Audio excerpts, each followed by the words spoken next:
Hi guys! Sarap dito sa probinsya.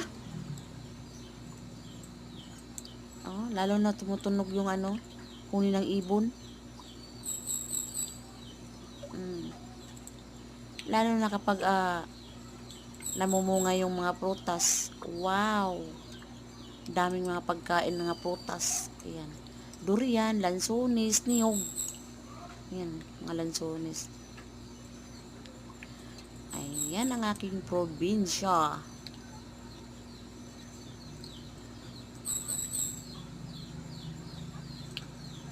Nag-ulan pa naman.